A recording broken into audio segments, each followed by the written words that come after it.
Today we wrap up our series called Supermen. We started this series 6 weeks ago with Wonder Women, talking about Moses' mama. She's got a funny name, and I'll see how many of you guys were here and remember, but does anybody remember Moses' mama's name? Say it right now if you know it. Wow, Jochebed. More of you guys remember than I thought. Jochebed, we started with that. We did 3 weeks on that. Then we did 3 weeks on Supermen. That started 2 weeks ago today, and we got to talk about Ehud, the left-handed potty assassin, and that's a very memorable story, one of my favorite stories in the entire Bible, because it talks about the bathroom so much, and even mentions the word poop. So that's why, that's one of my, that youth pastor in me, I used to be a youth pastor, loves that story.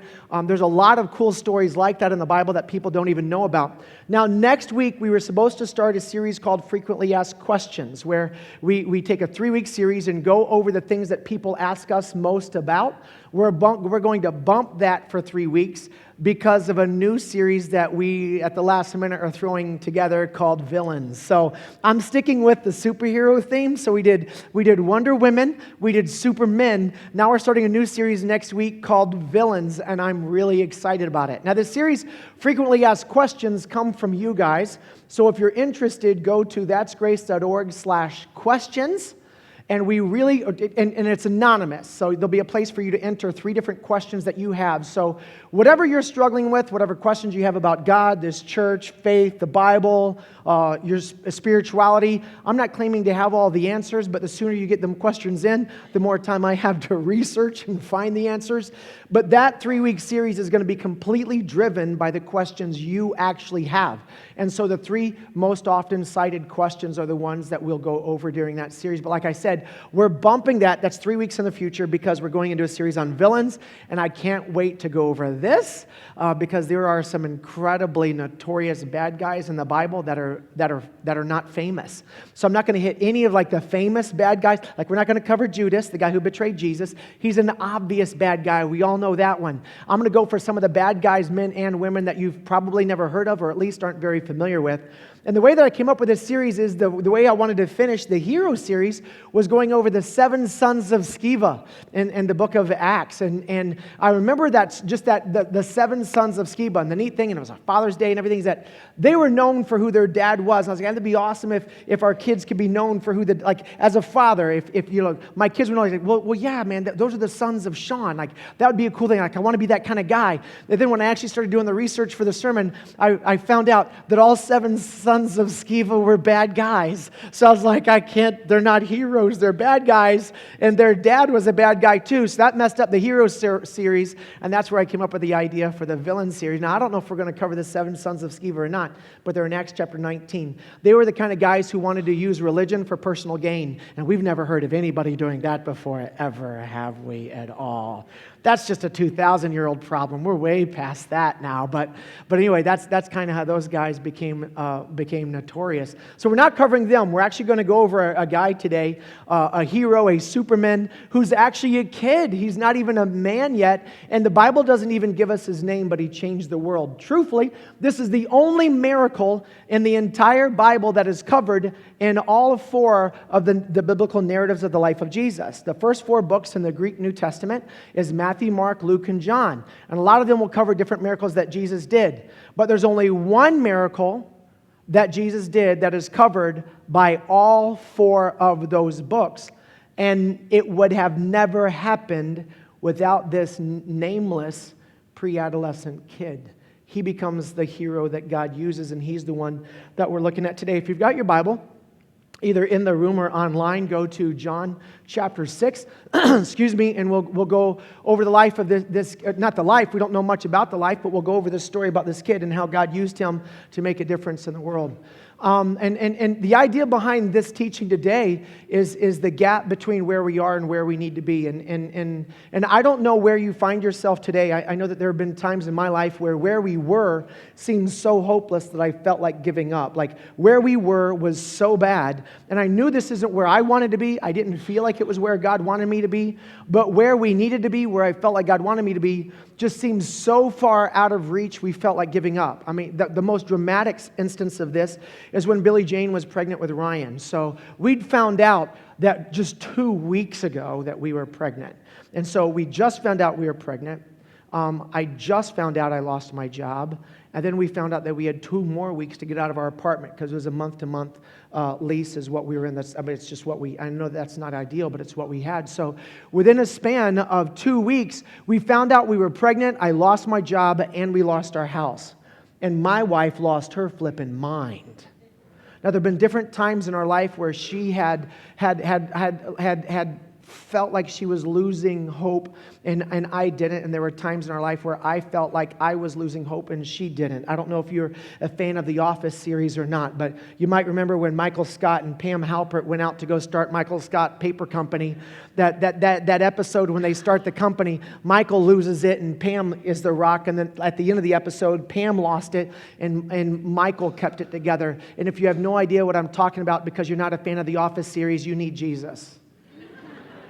That's a great series. I'm kidding, of course, but I'm just saying that there are periods in our life where I feel like we're going to be okay, and she loses it. And I don't know where you're at in life, and when was the last time you felt like this? And maybe you feel like this now. Maybe your marriage has gotten so far gone, like you know that this isn't the way either one of you intended it to be, but it's so far bad. And being in a good space, it's just so far, the gap between where you are and where that is so far away that you've lost hope and you've given up fighting for your marriage. Or maybe you're dead. I don't know. Like for whatever reason, and there's plenty of different reasons why you guys got jammed up. But there are so many bills coming in right now, and you have so little money that you don't even pay minimum payments on the credit cards anymore. Like you don't even open up the mail. I mean, it's become so overwhelming, you've given up.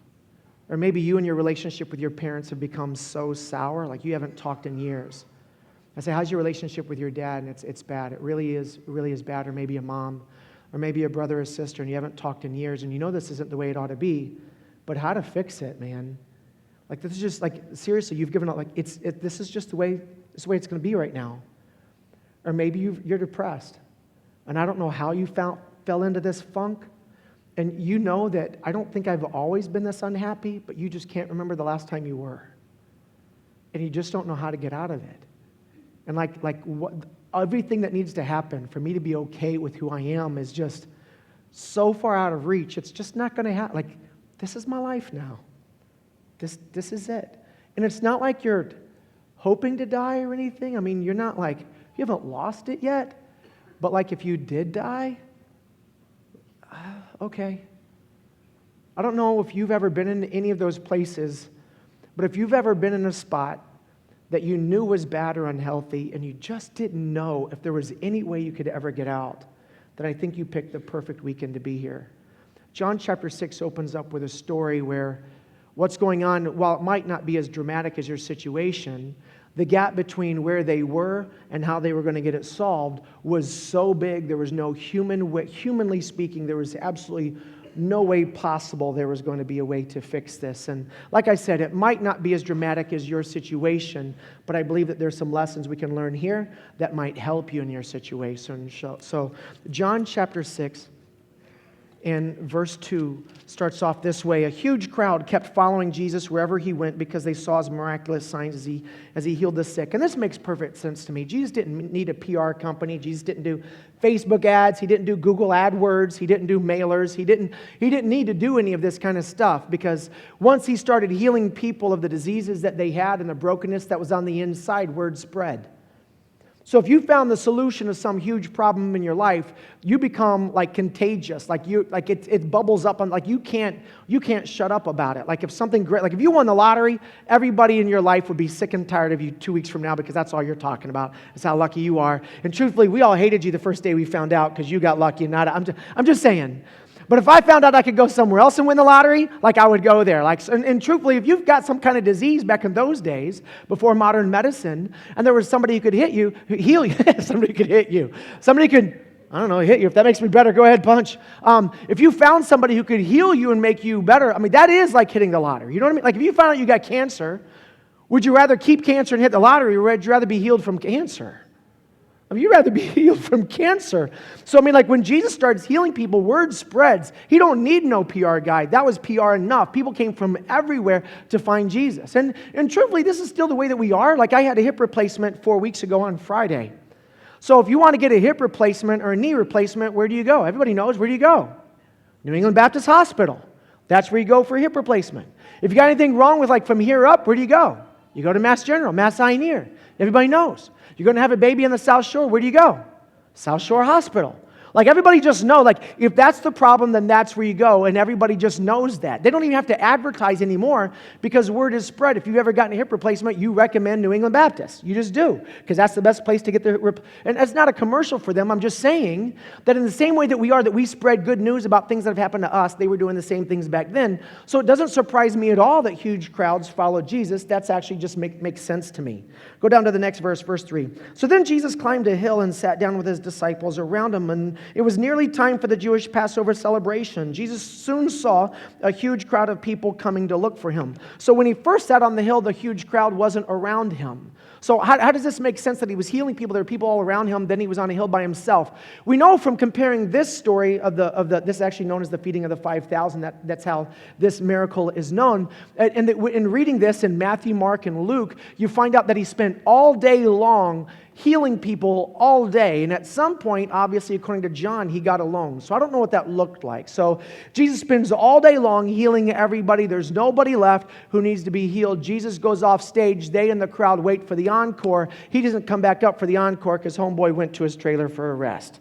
They leave the concert arena, metaphorically speaking, and go find out where he's at. What he'd actually done is he went to a quiet place just to get alone because he'd been working all day long. He was exhausted.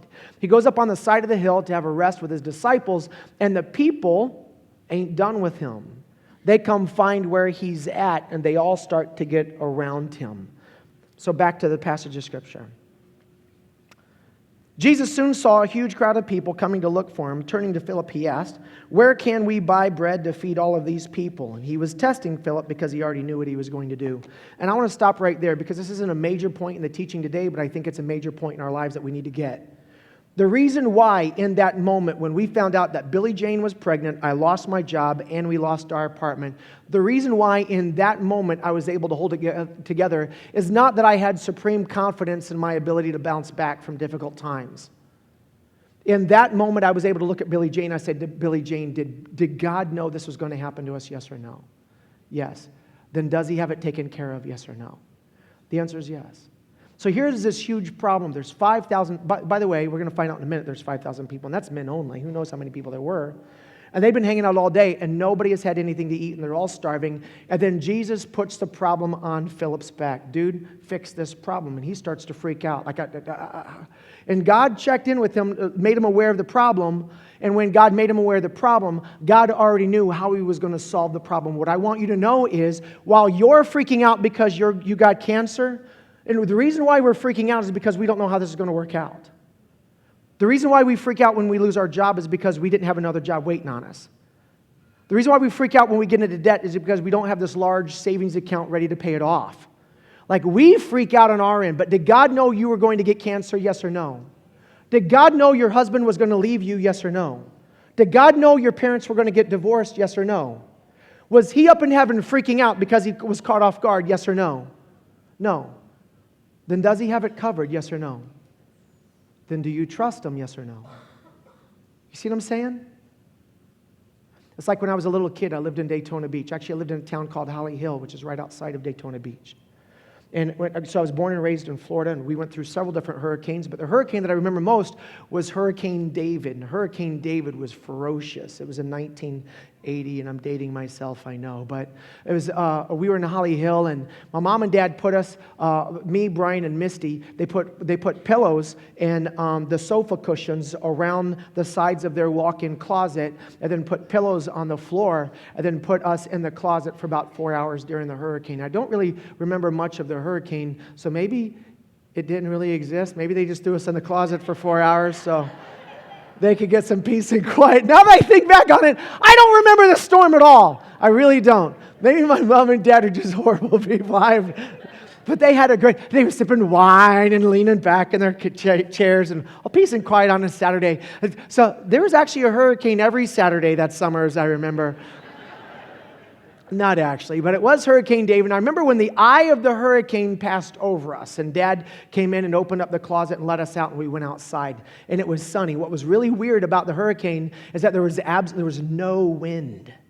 There was no wind at all. It was completely calm and peaceful. Like it was eerie, like birds weren't singing. But the sun, there was no clouds in the sky, but you go five miles that way, 5 miles that way, 5 miles in any direction outside as a 10-year-old, and homeboy would have died. But right here in the middle of it, I was safe in the middle of all of this carnage. And I feel like it's good for me to know that even though I don't know how this is going to work out, God does. And He's not freaking out, because what that tangibly does for me is create an eye in the middle of the hurricane. Right? Like I know it's going to be okay because God's got this. He was prepared. And while I'm scared to death in this chapter of my story, dang it, this ain't the last chapter of my story, and He ain't done writing it. Does that make sense? And the fact that this ain't the last chapter helps me catch my breath. And some of you guys, that right there was the lesson you came to learn today. That God knew you would be in this moment right here, and He's prepared a way out. And you're freaking out because you don't know what it is. But dang it, you ain't out of this chapter yet. Just keep flipping pages. All right? Back to the story. Philip replied, even if we worked for months, we wouldn't have enough money to feed them. Then Andrew, Simon Peter's brother, spoke up. There's a young boy here. He's the superhero. There's a young boy here with 5 barley loaves and 2 fish, but what good is that with this huge crowd? Jesus goes, all right, I can work with that. Tell everyone to sit down, Jesus said. So they all sat down on the grassy slopes, and the men alone numbered about 5,000. Men alone were 5,000? Men alone. So that means obviously there were more than just the men. Otherwise, they would have said there was 5,000 guys there. But they said there's men alone were 5,000. What if there was 1 woman for every man and 1 child for every man? But what if there were more than 1 child for every man? I don't know, 15,000? 20,000? And he's going to tell everybody to sit down, I got this. But dude, all you got was 5 barley loaves and 2 dried up anchovies. All right, I can work with that. Is that all he had? Yeah, that's all he had. Boom. Tell him to sit down. Let's eat. Then Jesus took the loaves, gave thanks to God. Gave thanks to God. You know what I love about this prayer? Is he didn't ask God for anything. He thanked God for what he'd already done. And I think there's a lesson there for me. It wasn't, dear God, here's what you need to do to make this happen. It was, dear God, I'm thankful for what you've already done and what you're going to do. I'm just thankful. Dude, that's a whole different prayer than what homeboy prays in a hurricane. Back at it. Tell everyone to sit down. The men alone numbered 5,000. Then Jesus took the loaves, gave thanks to God, and distributed them to all the people. Afterward, he did the same with the fish, and they all ate as much as they wanted. And after everyone was full, Jesus told his disciples, now gather the leftovers so that nothing is wasted. So they picked up the pieces and filled 12 baskets with scraps left by the people who had eaten from the 5 barley loaves. When the people saw him do this miraculous sign, they exclaimed, surely he is the prophet we've been expecting. And when Jesus saw that they were ready to force him to be their king, he slipped away into the hills by himself because he wasn't ready. That part didn't make sense to me, so I had to do a little bit of research. And here's what came up this week. Jesus wasn't the first one to feed bread to the children of Israel in the wilderness. Who was the first one to feed the children of Israel in the wilderness with bread? What was his name? Do you know? Moses. Moses was the first one to feed them bread in the wilderness. Moses is the one who gave the world the Torah. The Pentateuch, as some of us have been taught to call it. The first 5 books of the Old Testament. Genesis, Exodus, Leviticus, Numbers, and Deuteronomy. The law of God, which the Jews refer to as the bread of life. And there are how many different books to the bread of life? There's 5. How many loaves of bread were there at the feeding of the 5,000? There were 5. Deuteronomy chapter 18, Moses himself wrote that when the Messiah showed up, he would be a prophet like me, but greater. Jesus shows up with the children of Israel in the wilderness and takes the 5 breads of life and does something greater with them than what Moses had done. And every Jewish person in the crowd got what you and I didn't catch. That Jesus is the greater prophet than Moses, the Messiah who would show up in human history to rescue mankind from their sin. And that's why the crowd said, oh my word, that's him. He's the prophet Moses told us would come. He's our king. And they were going to make him king right then, but that wasn't according to God's timeline. So he sneaked out like a ninja, alone by himself. I just wanted to explain that part. But there's this huge gap between what they had and where they needed to be. How are we going to fix this?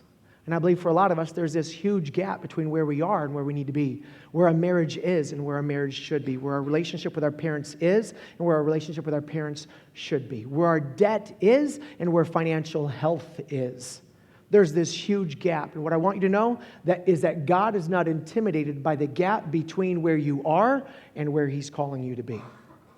You're scared to death by that gap, but He's got it.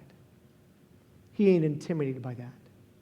God specializes in taking small things and doing big things with them. God will take small little people with small little acts of trust, and He'll do great acts of faith through people with small amounts of trust. But I don't think this is just true for us individually. I also think that this is true for us corporately as a church family. I know that in the state of Massachusetts, by the end of this year, there'll be 6.8 million people in Massachusetts. I also know from the American Religious Data Archives, the ARDA.com, which is the religious information from the United States Census Bureau, that only 3.4% of those who live in Massachusetts claim to affiliate with what we as Christians would refer to as a gospel-centered church. I don't mean a Jesus-centered church. So I guess I'm going to need to explain what I mean when I say the word gospel-centered church, because a lot of us have different definitions for that word gospel. Now, the word gospel is actually found in the New Testament. It is an English word that was used to translate a Greek word. You probably know that the New Testament wasn't written in English. It was written in Greek in the Old Testament. The Hebrew Scriptures were written in Hebrew. So you've got the Hebrew Scriptures and the Greek Scriptures, both translated for our benefit in English. And the translators used the word gospel to interpret a theme that's a little bit bigger than one word. And it comes from an Old English word, God's spell, gospel, God's spell, the story of God, the story of how God showed up in human history to fix what we had gotten wrong. Now here's what most religions of the world get wrong. Both Catholic and Protestant and other world religions, the one thing they have in common is the belief that God lets good people into heaven. Catholics and Protestants. Other religions just have a different name for God, a different version of good, and a different name for heaven or paradise. But basically, all the world's religions have that in common. God lets good people into heaven. The only problem with that is that the Bible actually says in Romans chapter 3, verse 10, is that no one is good, not even one. Well, obviously, God's definition of good is different than mine because I'm good, because I'm not a scumbag like somebody else. And all of us think we're good because we can all point to somebody farther down the totem pole than us. There's dudes on death row who say, well, at least I didn't, right? Like everybody's got somebody farther down on the chart that they're better than. But God's definition of good is not better than. God's definition of good is innocent. Innocent of what? Breaking His laws. What laws? There's at least 10 of them. We know 10 rules. You could be an atheist and you're at least familiar with His top 10 list. The first 4 have to do with our relationship with God. The next 6 has to do with our relationship with others. The first one is don't let anything be more important to you than me, God. How many of us have ever made something else more important to us than God? Fantasy football season, the homeboy is a huge idolater. I'm just saying, right? We've all made something, money sometimes, my wife sometimes, my kids sometimes, my job sometimes. Seriously, every day I struggle with making God most important in my life. The second commandment is that we shouldn't make any statues or pray to anybody but God. But some of us have been raised since our childhood praying to Mary. Not even, or to other saints. I remember praying to my grandmother, not even knowing I was breaking this second rule. How many of you guys have broken that rule? The third one is don't take His name in vain. Don't even raise your hand. I already know you're a potty mouth. I've heard you in the lobby. Number 4 is don't ever skip a day to worship and honor me. How many of us ever skipped a day to worship God? Oh, raise your hands. Stinking liars. Now you're breaking number 9. So when we stand before God, if His definition of good is innocent, then do we pass that test, yes or no? No one passes that test. So that's the problem. It's not that people don't believe in God. It's that they're trusting in themselves to be good enough. As long as you think you can be good enough to make it to heaven, then your trust isn't in the death, burial, and resurrection of Jesus. Your faith, hope, and trust is in your ability to be good. So the problem is that you don't believe. Satan believes in God, bro. He believes in God more than you do. You and I have doubted the existence of God. Do you realize Satan has never doubted His existence? Satan believes in the resurrection of Jesus more than you and me because he saw it stinking happen. So it ain't that we don't believe. The problem is that our trust is just misplaced. So the story of God, the Godspell, the gospel, is that only Jesus is good. And until we get to the place where we transfer our faith, hope, and trust off of our goodness onto Him, and that His death, burial, and resurrection is the only payment God will accept on our behalf on Judgment Day, we sit separated from God, not because He doesn't love us, but because we didn't trust Him, we were trusting us. So 3.4% of the population of this state are connected to a church that preaches God's spell, God's story, the gospel. My problem is I'm sitting on Seaver Street. I was a professor at a college, and none of my friends, while they believed in God, were trusting in the death, burial, and resurrection of Jesus as the only thing that pays for their sins. How do I fix Page Street? I don't know. I can't fix Massachusetts. I can't even fix Stoughton. I can't even fix Seaver Street. Did you know that we can identify? We don't know of any gospel-centered church in Whitman. I know of a Spanish one in Walpole. Is there any in Mansfield? Braintree has 4 gospel-centered churches that have a total weekend attendance of 200. For 35,000 people, 200? Holy cow. As a church family, God doesn't bless us just for us, but how do we fix all of this? This is a huge gap. And I don't think God is intimidated by your gap as an individual or by our gap as a church family. He won't desert His people in their physical need, we find out from this story, and He also won't desert them in their spiritual need. So what I want to do is I want to look at this little kid.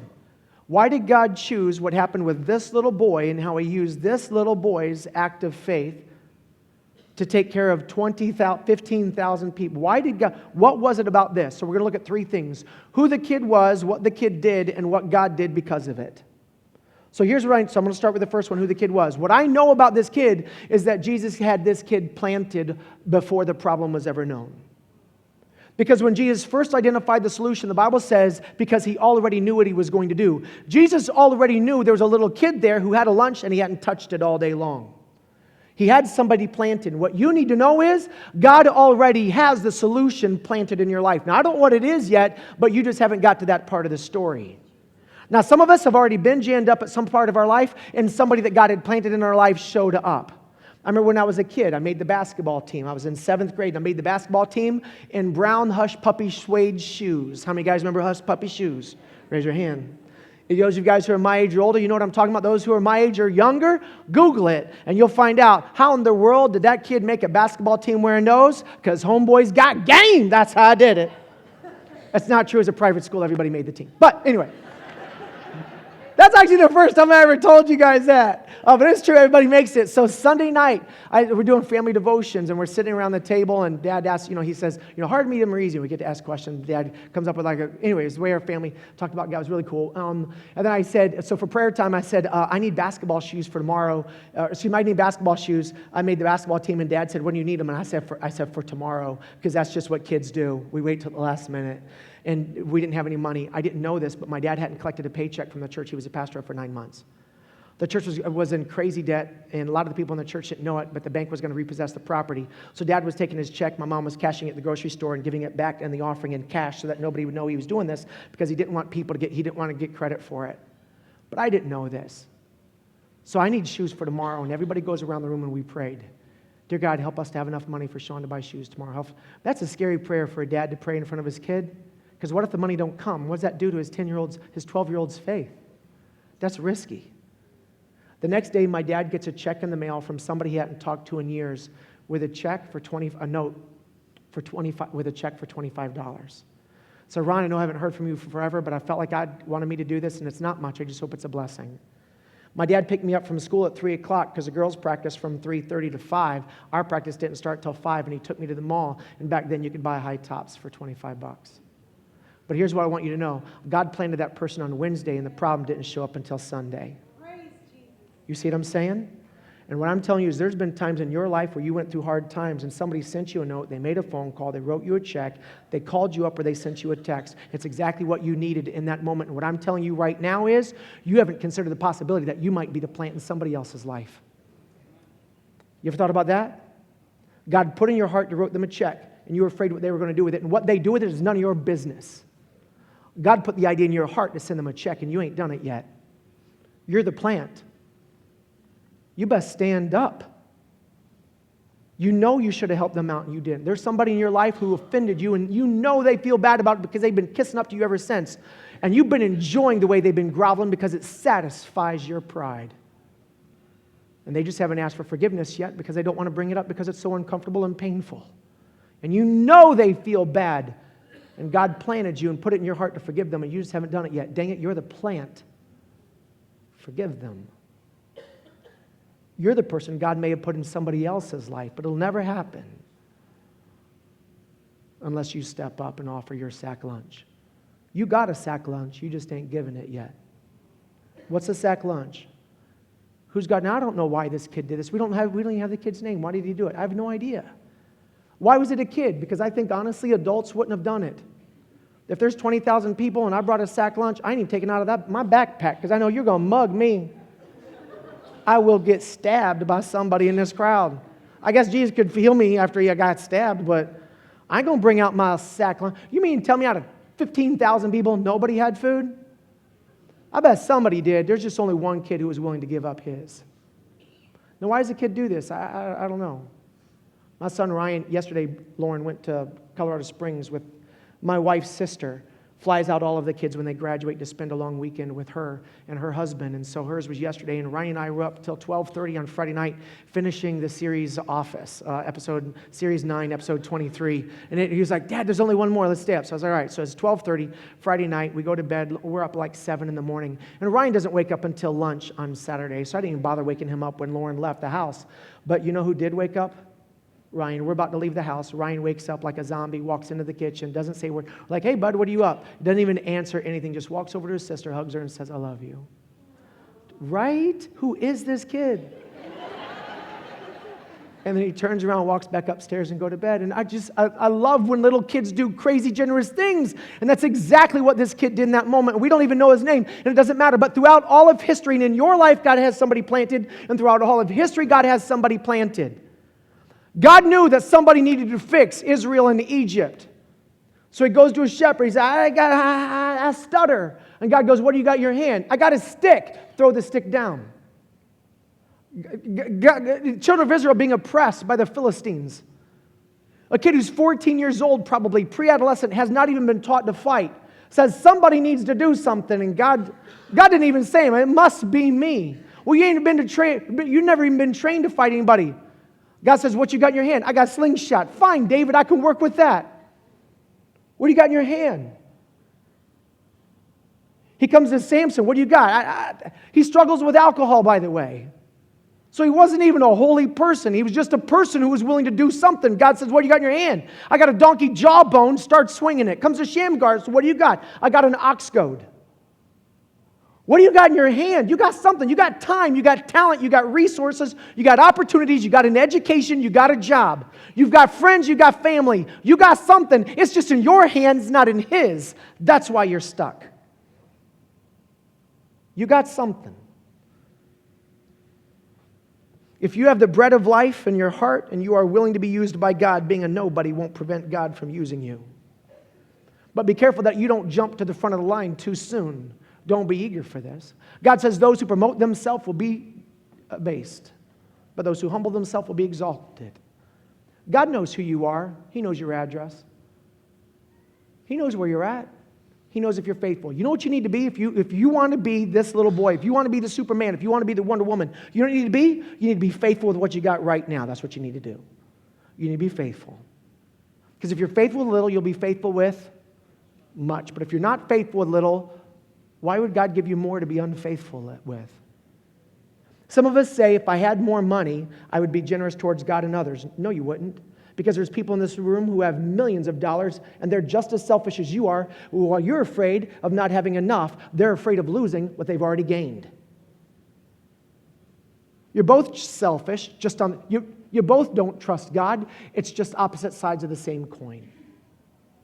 But if you're not faithful now, you won't be faithful later. What you need to do right now in your anonymity on Seaver Street, you need to be faithful with God. See, He knows whether or not you're faithful with your money. He knows whether or not you're faithful with your spouse. He knows whether or not you're faithful with your kids. He knows whether or not you're faithful to your parents. He knows whether or not if you're godly at work. He knows. He knows what you do with your checking account. He knows the conversations that you have with your buddies in homeroom. He knows how you talk on the bus to the game. He knows what you need to do right now to be the superhero of the story that God's trying to write in the lives around us is to start being faithful right now with the life He gave you. Are you with me?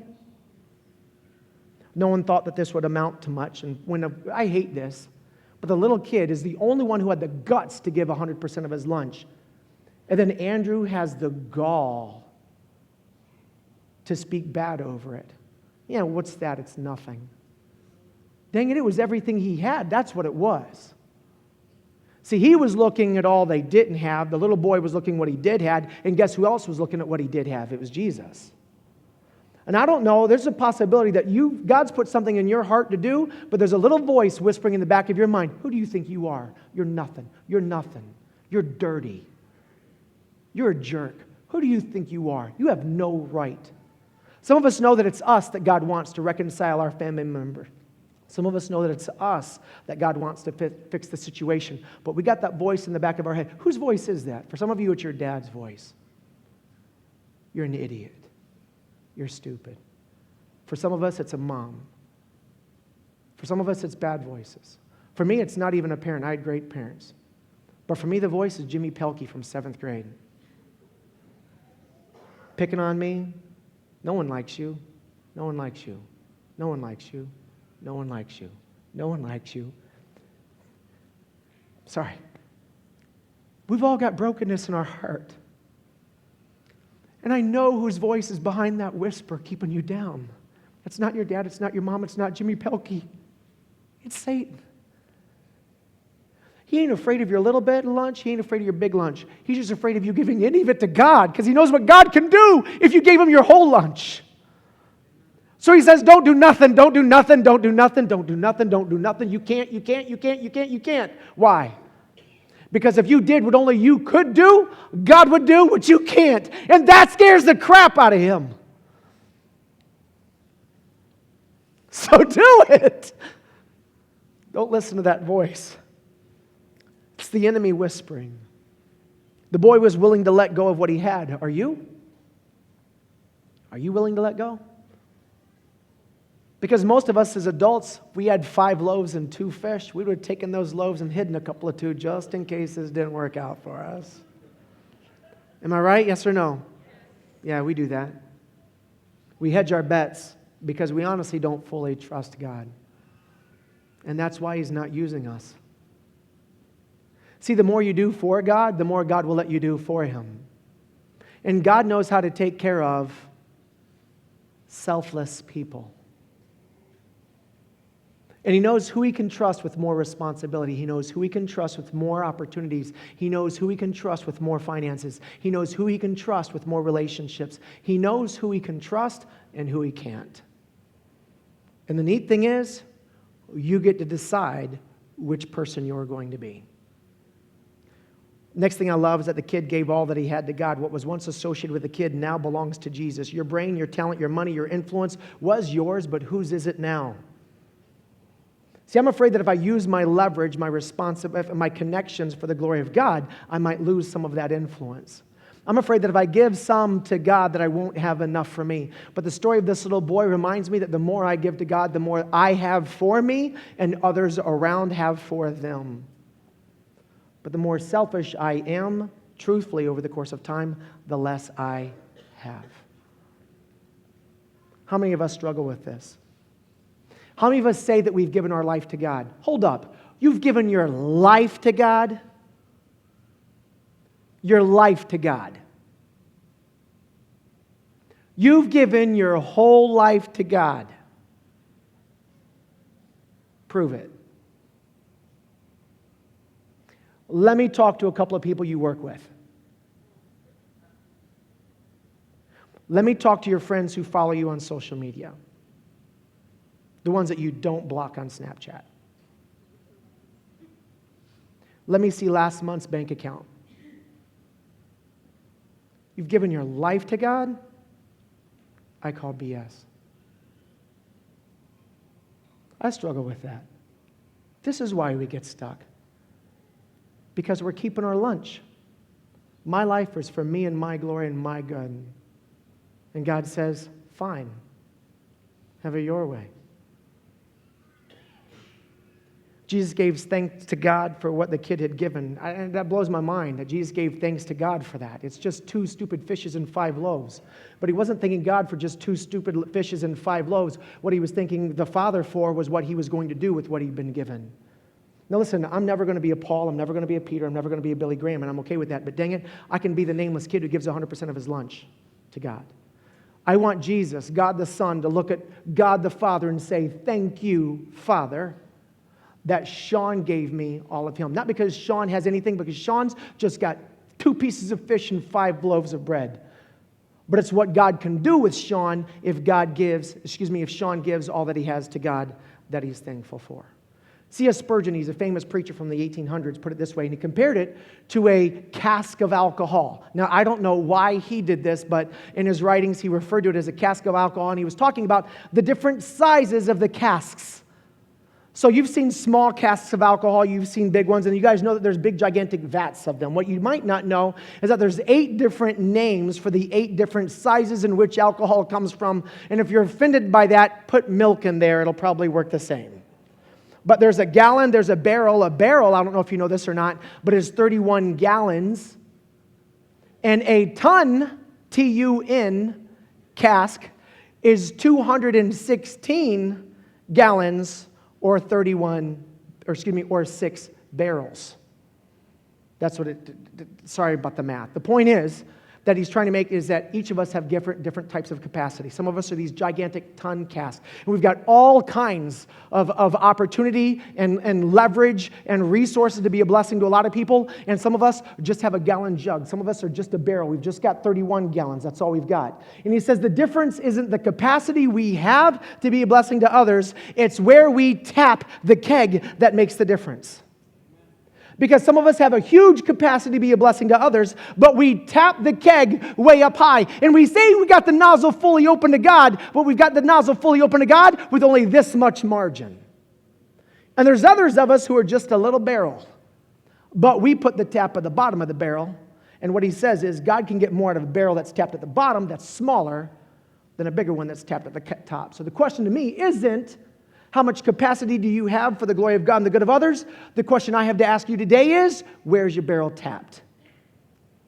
And the goal of a follower of Jesus is to keep moving that tap lower and lower and lower and lower and lower and lower in the barrel. Does the metaphor work? Like, we need to stop hedging our bets. Either we give 100% of ourselves to God or we ain't giving ourselves to God. We're treating them like a lucky rabbit's foot. I'll do a little bit of this, a little bit of that. Why? So God will hook me up later on, but I got this covered. I just need some good luck on the side. The last thing is that God multiplied the effort, substance, and impact of the kid, because when God multiplies what we have, it's always to be dispersed towards other people. And when we stop dispersing towards other people, God's multiplication stops. God kept multiplying the bread and the fish, as long as they were handing it out. But once everybody had had enough, the multiplication stopped. And some of you guys right now, you're in a place where you need God to multiply, and He won't until you do what? Start spreading the bread and the fish. When you stop spreading, He stops multiplying. If you need God to start multiplying opportunities, then start using the opportunities you got now. Why would God give you more money to mismanage if you ain't being faithful to God with the money you got? Why would God give you more opportunities for influence if you ain't leveraging the influence you've already got? Why would God give you more to be disobedient with?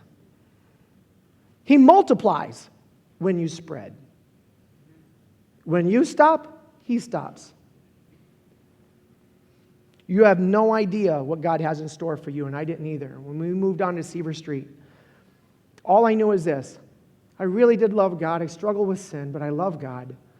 And now my best friends, Glenn and Tiffany and Carlos and Michelle, were not followers of Jesus. That's all I knew as a professor. Dear God in heaven, that's all I had. I loved God, but I had a passion for my next-door neighbors to know and to follow Jesus. That's all I had. And I knew that for Glenn and Tiffany and for Carlos and Michelle to come to faith in Jesus, I would have to give 100% of my lunch to God, and I did. Having no idea that all of this, I'm just filled up. I'm blown away. We didn't picture any of this.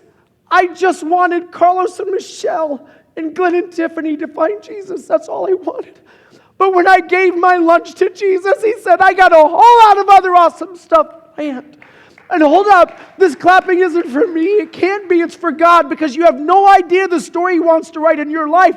But you'll never get to that chapter until you give Him the rest of the lunch you've been saving for yourself in this chapter. You have no idea. I'll never be famous, and I'm okay with that, but dear God in heaven, help me to tap my keg at the bottom, squeeze every drop of milk out of my whiskey flask.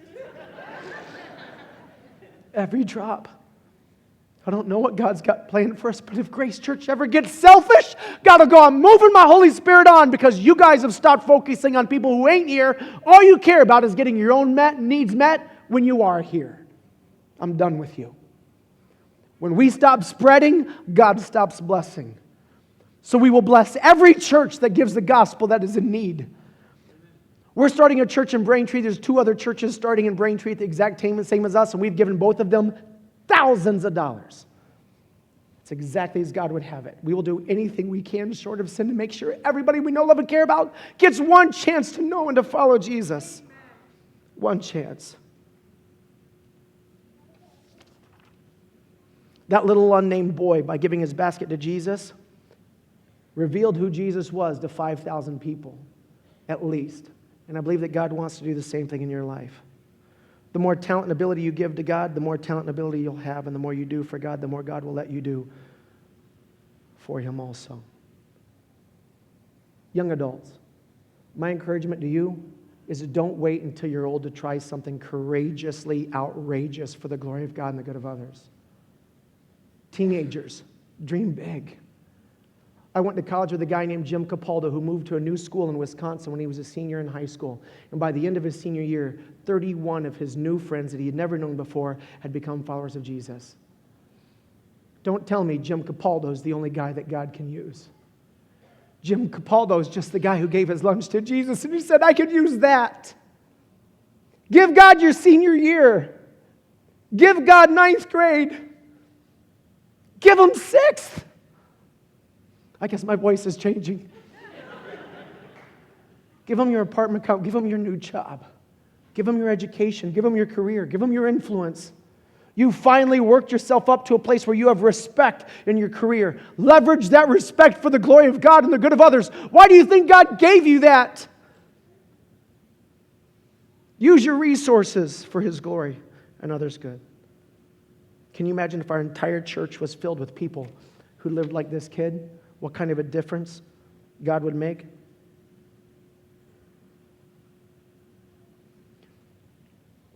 I don't know what you struggle with, and I don't know what your lunch is. I don't know your time, your talent, your treasure. I don't know what you have in your hand, but I know you've got friends. You have family. You have influence. You have money. You have chances. You have your personality, you have your abilities, and all of these things can be done so much more with if you were to give them to God. And the number one reason why we don't is we're afraid we'll lose it if we do. You don't know Jesus. Not like he is. Some of us, you're distant from God and you feel like he doesn't love you, and the truth is you just need to stop running from him. You need to stop acting as though you have to earn his love, because his death, burial, and resurrection is proof that he already loves you. You need to stop trusting your own goodness and accept the fact that you're broken and you're flawed and that you need him to fix you, because what's most broken in you is not your finances, it's not your loneliness, it's not your health. What's most broken in you is your heart, and only he can fix that. Your prayer today is, God, rescue me from my sin and disobedience towards you and my selfishness towards others, and help me to follow you with the rest of my life. If you've already become a devoted follower of Jesus, then your next step is to consider what parts of your lunch you're keeping behind your back because you're afraid to let him have it. Because there's consequences to that. On your communication card, if you flip it over today, I want you to write one of two things. The one of two things that you're going to write is, Lord, I am giving you my bread and fishes. Or you write down, my bread and fishes are mine. There's no third option. But you really get to decide what happens next in your relationship with God. Let's pray.